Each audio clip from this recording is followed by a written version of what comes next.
Hello, everybody. How are you today? I hope you're well. Today, we are going to talk about resilience. So, the Thrive model, T is for trauma, H is for healing, R is for resilience, I is for identity, V is vision for the future, and E is enjoying our life.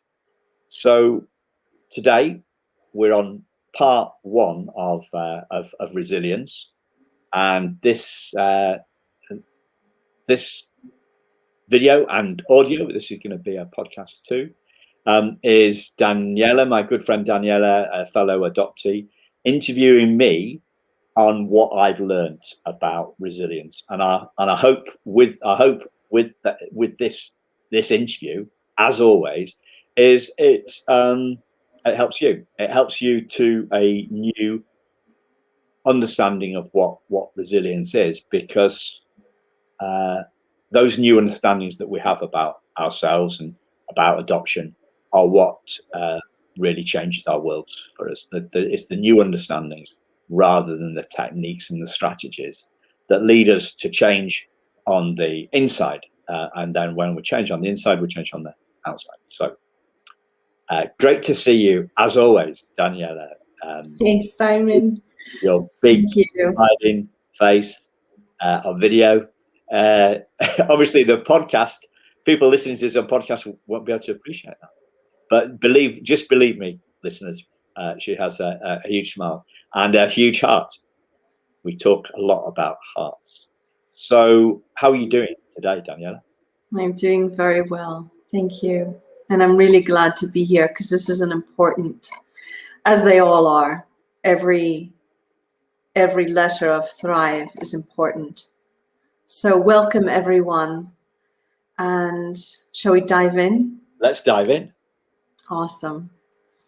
So share with me share with the audience what resilience is for you. So it's changed. Resilience has changed for me. So I think I was brought up in a tradition that thought that resilience was a bit like physical strength. People talking about strengthening our resilience. So if we want to, if I don't like going to the gym. I've tried it a couple of times. I just found it really boring. I'm a swimmer. Like, some people think that swimming is really boring, but I've never been to the gym. But that was where my understanding of what resilience was. It was something that was strengthened. So we went through some adversity, and we went through some adversity, and we got stronger. We became stronger through experience, like we get stronger by pumping iron at the gym. That's what I thought. What doesn't kill you, Simon, makes you stronger. So resilience is built, strengthened. It takes time. You're going to have to go through a lot.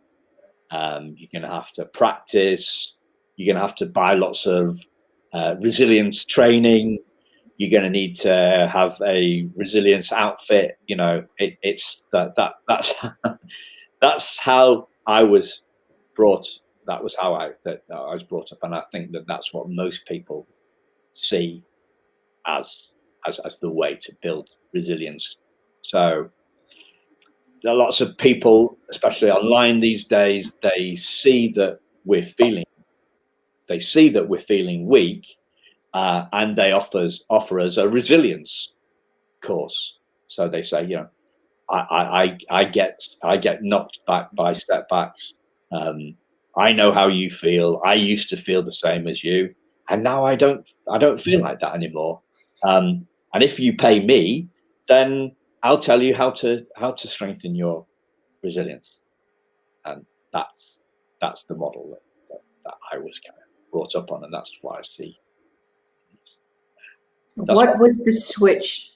What switched this for you to come into authentic resilience? What happened? So I think it's a couple of it's been an ongoing process, but one thing really sticks out for me in terms of when I saw it, when I saw resilience myself. So I was this was 4 years ago. I was driving back from an appointment with a cancer specialist with my mum and my little sister in the car as well, I think. And I'd just been told that my dad was gonna die of this cancer of the esophagus that he had. So I don't know whether esophagus means anything in Italian. So it's the bottom of the throat, really. Yeah, I used to work in head and neck surgery, so I do know where it is. Yeah, Yeah. I understand. So he had some problems swallowing, but he'd had those before. So we was going like a few years before. He'd had an operation 7 years before, I think, and he was going back for a checkup with the same surgeon and to see what could to fix it again. And they did an X-ray, and they rushed him straight into hospital. They didn't tell us what the score was, but then we went to hospital a couple of days later, and we went to meet the surgeon and found out that my dad had. Well, they didn't put a time on it, but it seemed like it was going to be less than 10 weeks. I think in my head it was going to be, yeah. So I was really shocked and numbed by that. And I remember driving home. I think I'd been in the car for about 10 minutes, and I got to a set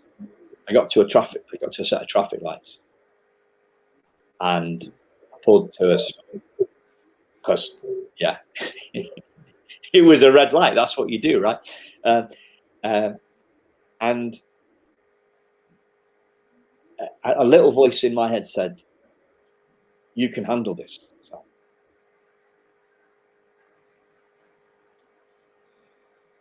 And normally the voice in my head is telling me I can't handle stuff. I don't normally get the little reassuring voice. Now, this wasn't an affirmation. What kind of voice? What kind of quality did it have to it?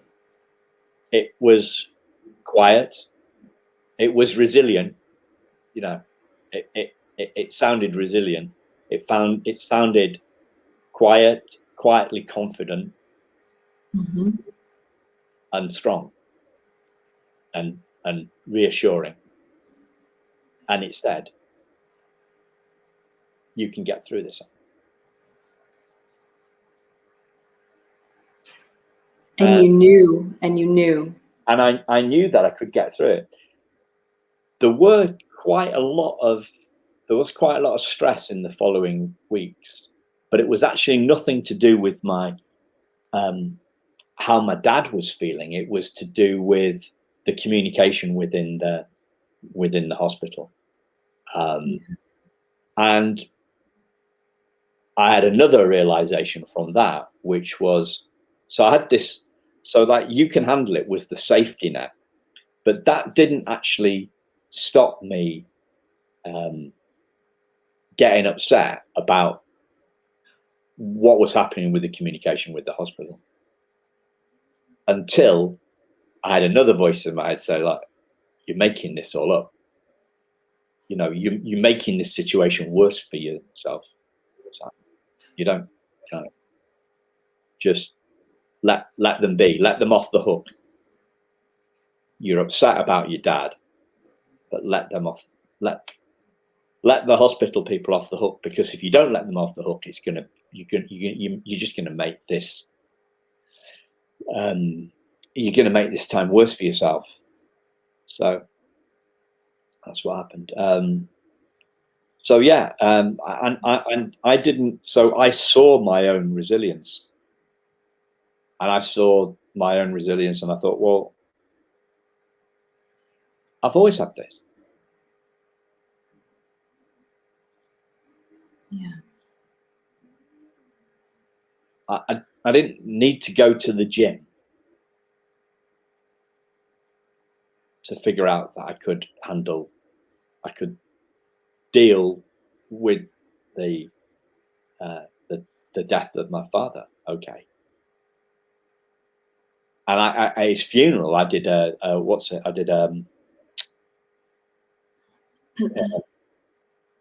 the speech. Eulogy. Yeah. Yeah. Did eulogy, and it was fine. And I really don't like public speaking. Well, I didn't used to like public speaking, but I'm fine on the video, and on audio. I love that. But standing up in front of, it was packed. The cemetery was packed. I don't know how many people. 150, 200 people, maybe. I don't know. But I got up there, and I didn't. That voice that told me that I could get through it, had told me that I could get through it probably 6 weeks before. Probably about that time. That resilience that got me through that, speaking that with no problem at all.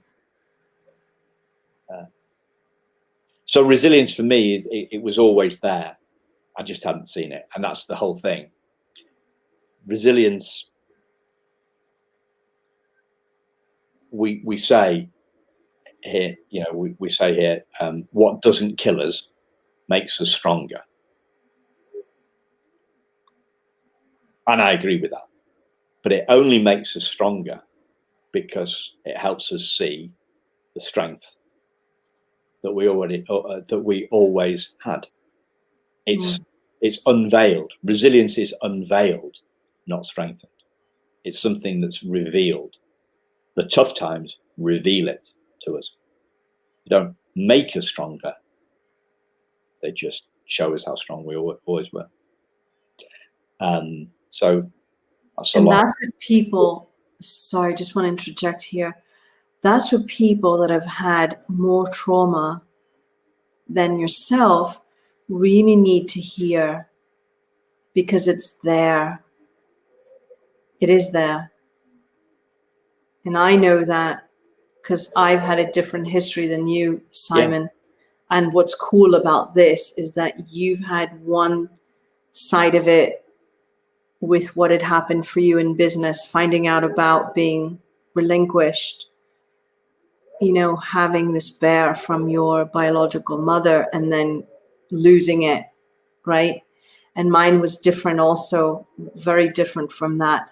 But in both, we found our resilience.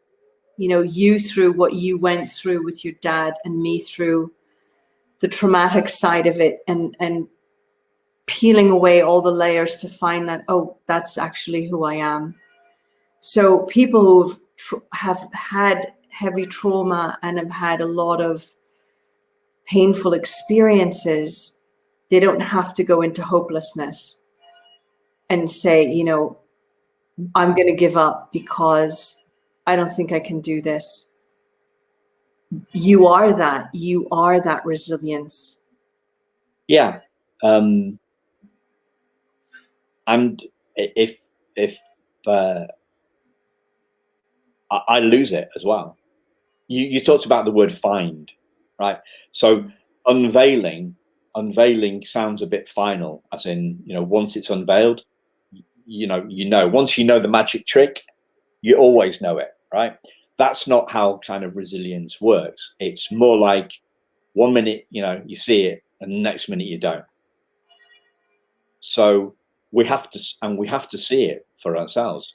What I'm trying to do is point the watchers, the viewers, and the listeners to it. That's what you're trying to do too.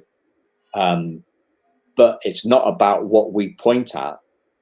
It's what they see. It's not about what we say. It's about what they hear. And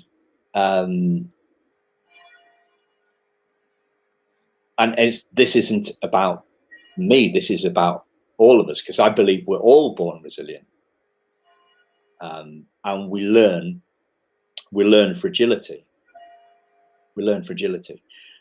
the example that happened to me is obviously happening older, when I'm more conscious and know what's going on. Your trauma will be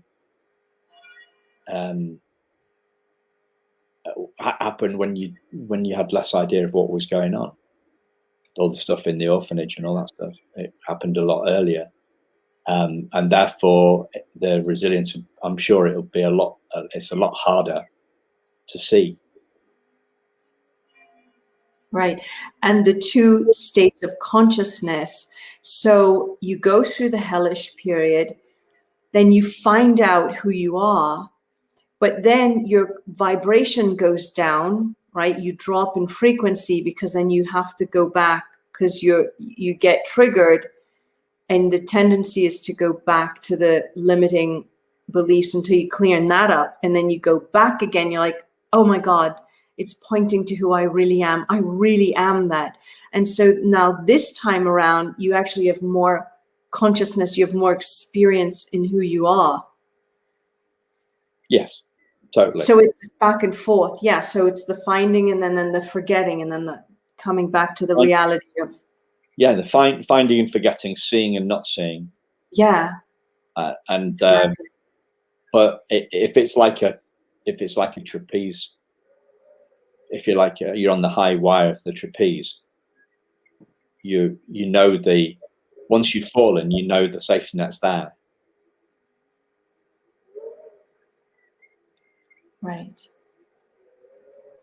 It's allowing that knowing to become indelible, to be engraved in, because it's our ego that pulls us away and says, oh no, that's not true. No, can't be, and it's like that feeling must be engraved into our personality structure, so that we can keep looking for that higher vibrational living, keep going back and say, no, I'm the diamond. I really want to live from the diamond. I want to live. It's the depth. It's the deepening of that understanding. Yeah. So the diamond can't be wounded. It can't be scratched. The death of my father doesn't change the fact that I'm a diamond. Nor the suffering that you endured watching him suffer. Yeah, correct. I mean, we're perhaps shifting to a different metaphor. I think that we're born. We're not born with a lot on our mind. We don't think that, we learn to walk by falling over. We learn to walk by falling over, and that falling over can do physical damage to us, clearly, but it doesn't seem to do the emotional damage to us that making mistakes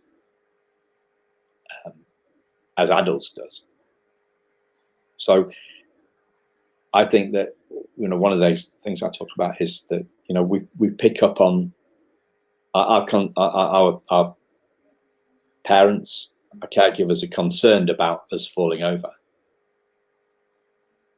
and they're concerned for our physical well-being, and somehow that becomes our emotional well-being. But the baby that falls over doesn't think that they're a bad baby. Or a failure. Sorry, or a failure. Yeah. Yeah. But with me in business and with the adoption stuff, I've put meaning on that. I've taken that personally, as in I have failed in business and therefore I am a failure, or I was adopted, I was relinquished, and therefore I am not good enough. It's the meaning. It's the meaning that we give it. Exactly. The meaning is learnt. The meaning is learnt, and the meaning leads us into the emotional darkness, and the what people say, the dark night of the soul, that kind of like the dark night of the ego, like, why did she do this, and the anger, all that sort of stuff was, and it wasn't true anyway. So but that, we take it personally, right, and make it significant. yeah, exactly. but the plans for my adoption happened before I was even born. I was just I was still an embryo.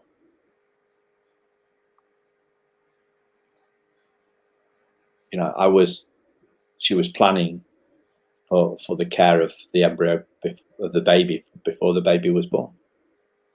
It wasn't as if she gave birth to me and rejected me because I had brown hair and she wanted a blonde baby. It wasn't like that.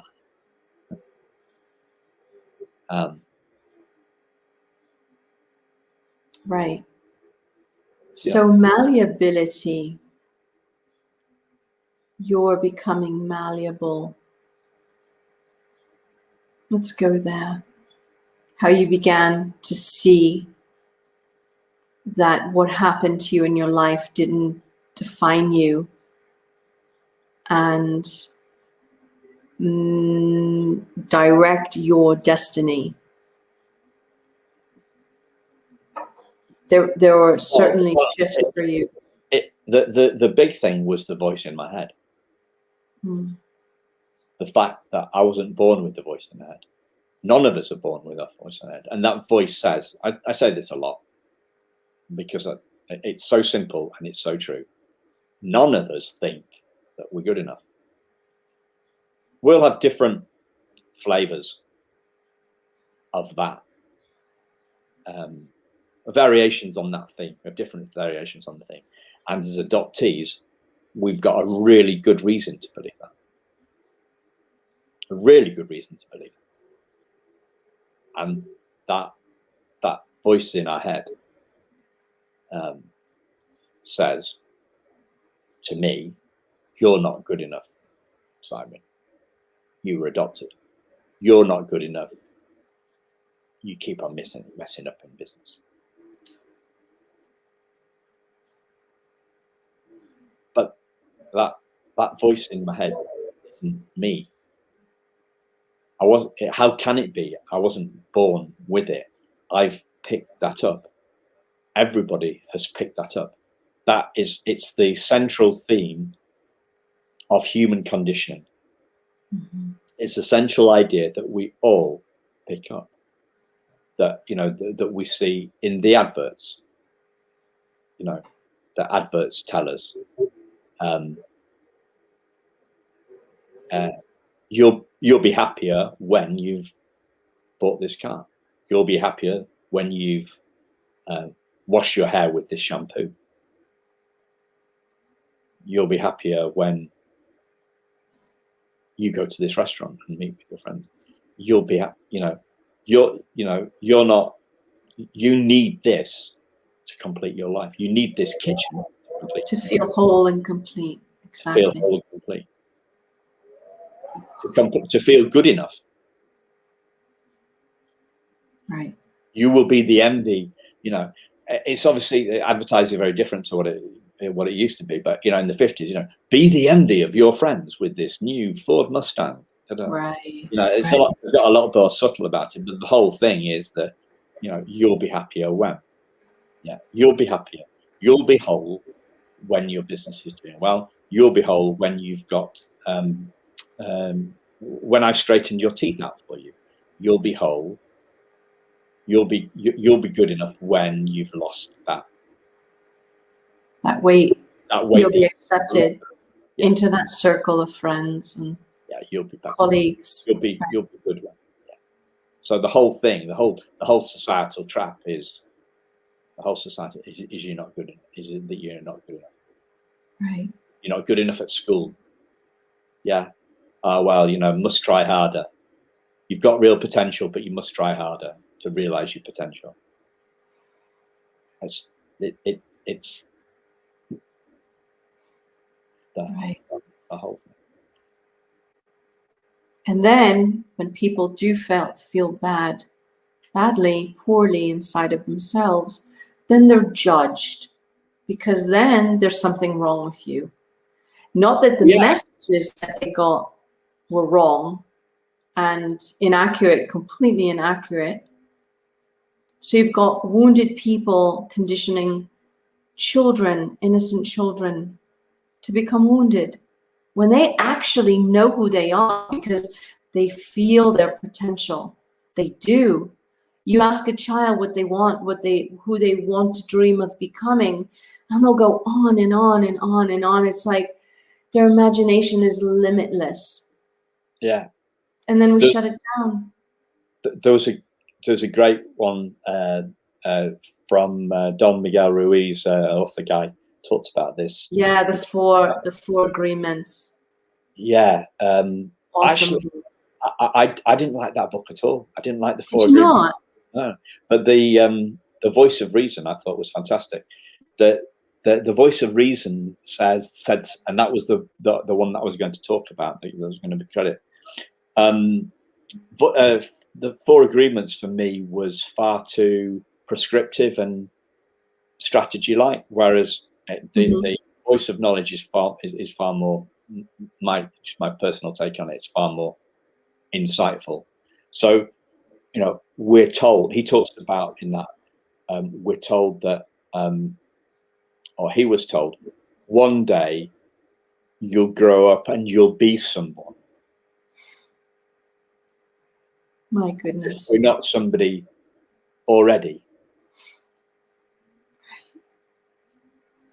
One day, it talks about being at school, picking that up at school, told, who are you going to be when you grow up? You know, what don't you want to grow up and be somebody in the world? Wow. It's just like, so that means we're no one now. It goes deep, this stuff. Yes, it does. It does. And then we have fear, then we wonder why we're anxious, why we're addicted, why our relationships don't work, why our marriages fail. So for me, the voice in my head says, well, you've done all this work, Simon. You've seen all this stuff. How come you don't see it more? How come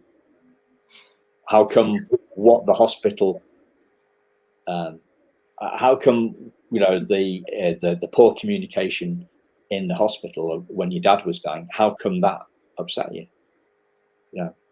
Shouldn't you be conscious enough to rise above that? So the same voice in our head that's criticizing us 1 minute or telling us to do one thing, next is, get upset about this, Simon. You've got a right, they shouldn't be treating your dad like this. Do something about it. And then when I try to do something about it, then and get more angry about it, it says, well, why are you being angry now? So it's like it contradicts itself. The voice right, that's how the ego works, right? And those are all the parts inside of us that bring us down. Yeah. It's a good job until we understand the voices, we say, oh, I get you. I know who you are. And yeah. It's a good job we're not our ego, eh? Precisely. So what was the epiphany for you? How did you come through with your own resilience? Like, how did you get, I'm not my ego. I can walk through this. I can maneuver myself through anything, and I know I'll be okay. How did that come about for you? Well, I don't see that all the time. I've been looking at this stuff for 12 years. And I don't see that all the time. Sometimes I see it, sometimes I don't. I just see it more than I used to. And how have I seen it? By having conversations like this, really. by listening to conversations like this, by reading books about stuff like this, Right. by going on courses about stuff like this, to see it, to see new stuff, to see, to laugh at my own silly thoughts, silly thinking, by laughing at the rubbish in my head, Right. by realizing that I'm on the wrong track, by forgetting, by remembering again, by forgetting. Beautiful. Beautiful. Before we close, is there something that you want to share with the audience about making this distinction, really tapping into it at a level that you can decipher when your ego and that voice in your head is trying to bring you down, make you rigid, right? Create this inner rigidity. And when you can be more in flow, being resilient, because to me, resilience is also being fluid in the moment, being open to what's happening. Yeah, if you're feeling bad, if you're feeling bad, it generally means that your thinking is off. Yeah. And you're listening to the voice in your head. You listen to the liar in your head. Yeah. And that doesn't really do us a lot of good. It doesn't do me much good for that. Right. Trying to fight it just prolongs the civil war. Mm. Yeah. That's a great way to put it. Fighting with it prolongs the civil war, the suffering. And that's when the panic starts, right? The anxiety. Because then there's judgment. You're judging what's going on and making it more important. Yeah. Right. And we all do this all the time. So I used to worry about worrying.